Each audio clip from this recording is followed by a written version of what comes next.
The show will begin momentarily. Everyone, please stay in your seats.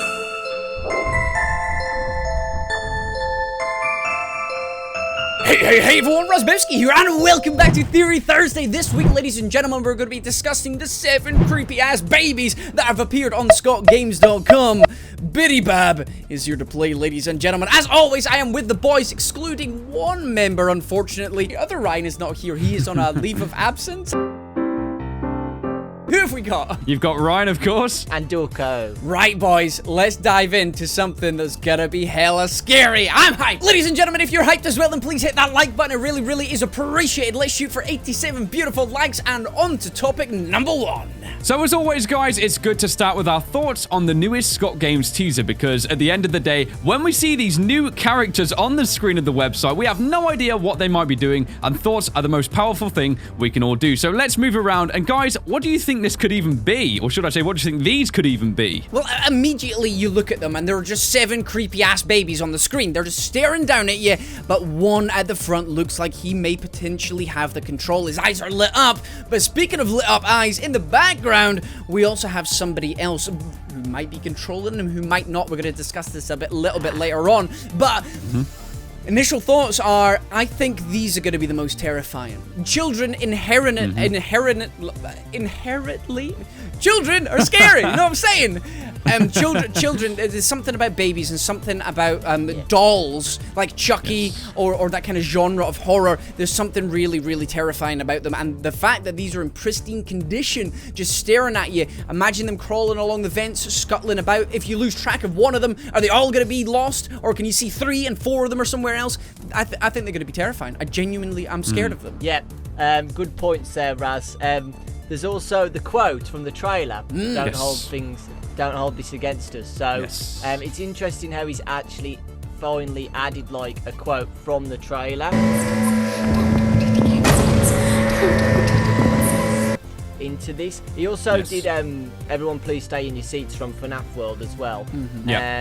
But yeah, I find these really cool looking. They're all identical as well, and there's a really awesome theory that these are just like just made from the factory, and they're like specific, like duplicates, if that makes sense. Oh, yes. Yeah.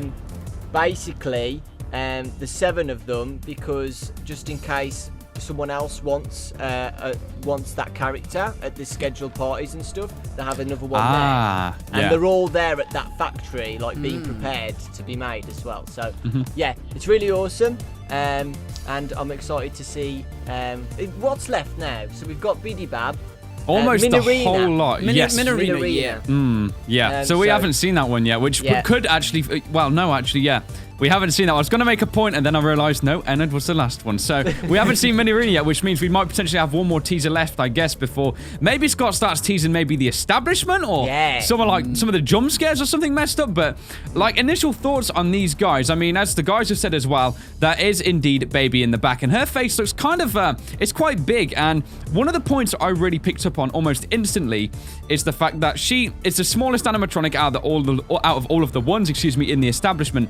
And if her head is like the size of these guys, even though she's like further back, she's in like the background, these guys are in the foreground, I think these guys are literally going to be like maybe like 6 inches to a foot tall at max. And I mean, with 7 of these guys as well, like, because they're so small, it just makes you think, what are they going to do? These guys could probably fit in ventilation systems and definitely get behind like electronics, and probably muddle with those to make life a living hell in that aspect.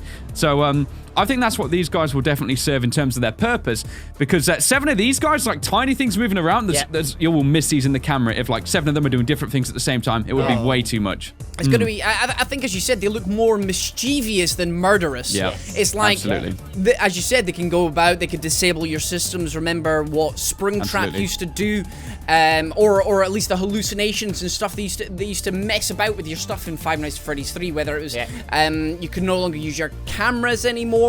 You can no longer do this and that. Maybe Scott's going to use a similar function for them in Sister Location, and the little babies are going to go around and mess with them. I don't really see them stabbing you or that to death. I think they're going to be a distraction. Top notch. They couldn't kill you. Look how small they are. Like they could bite your finger if that.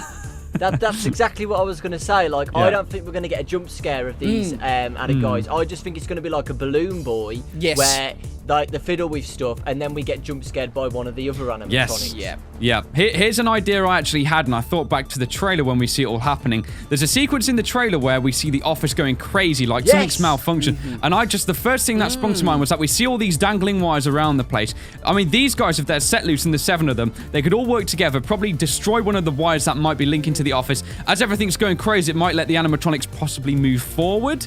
Something like that, get closer to kill you. And it might prove as like something where you can't avoid like the animatronics, because you've got to focus on fixing the electronics first.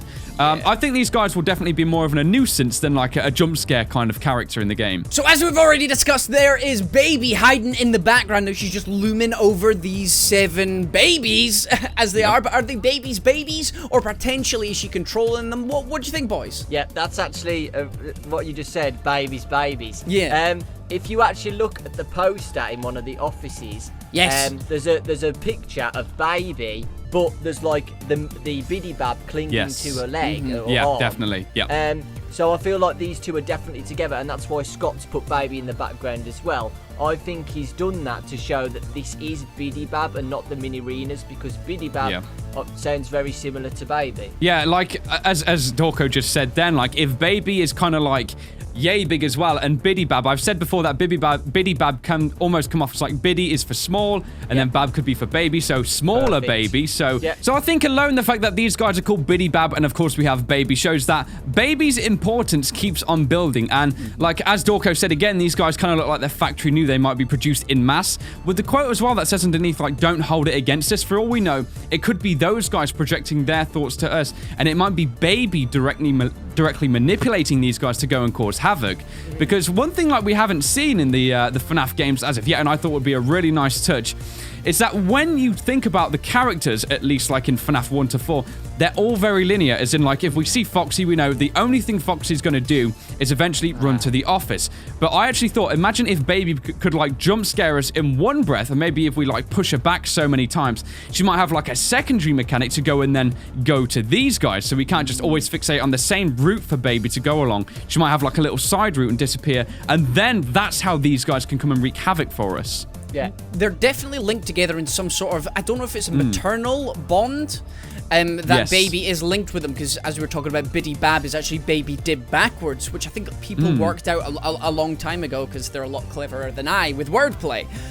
But again, Scott putting Baby in the background here is very, very significant. It's going to be interesting to see what happens with the storyline with these guys, because I mean, why are there 7 of them? Are there actually 7 of them, or are 6 of them hallucinations, or one going to be active at any point in time? Because we've only really got one with glowing eyes at the front.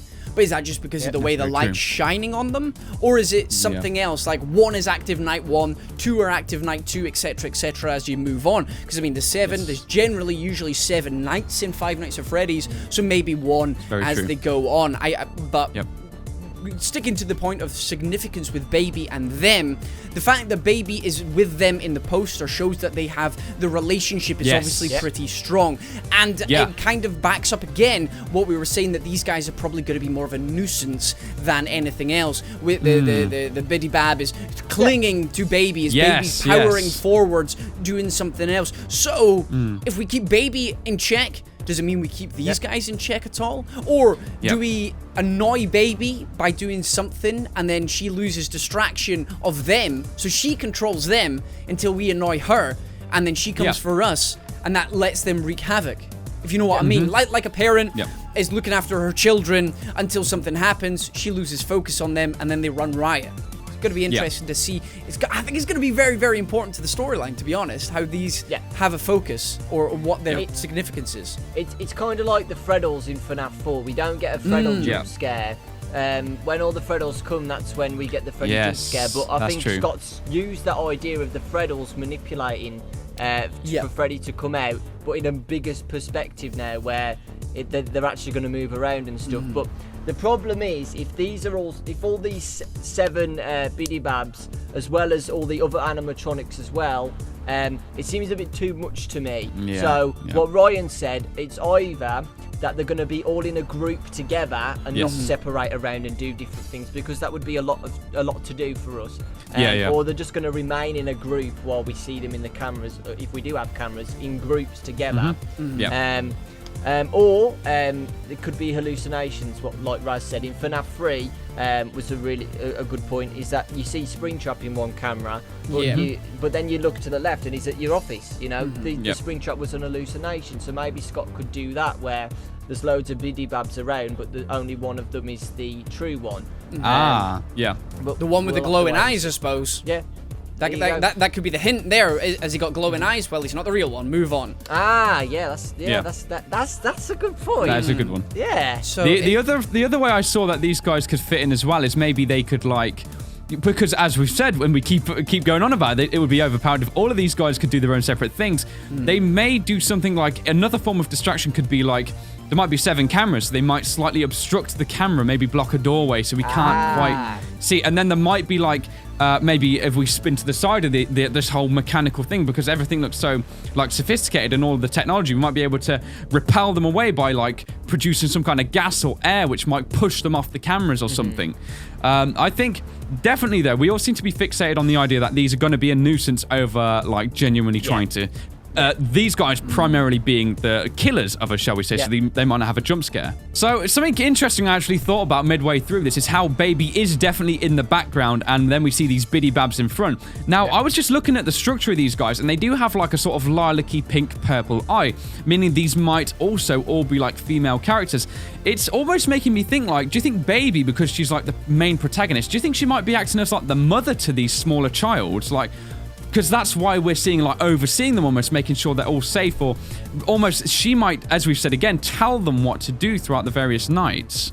I think the way she's looming over them is in some sort of controlling or dominating phase, whether she's the mother watching over her children, or she's some kind of puppet master, sort of controlling them to do her bidding. BIDYBAB. But you know what what I'm saying. It is interesting. I think she is gonna have a degree of control over them, whatever it is, just the angle she's looking at them. I don't think they're gonna potentially go on their own without her maybe saying something. Go sick 'em, boys, and set our children on you. Didn't we have a really good idea before FNAF 4 came out, that we when we didn't even know that we was in a bedroom, that we said that Nightmare Freddy would walk around with the Freddles inside him, but one of them would go missing. Yes. And he'd have to look for it.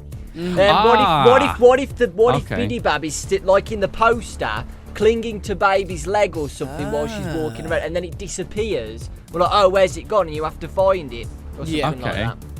That would be really interesting. So you mean like it's almost like a direct link with the poster, so it has more meaning rather than it just being like a random thing? Because like these two things are totally separate animatronics, so there might be a form of like interaction.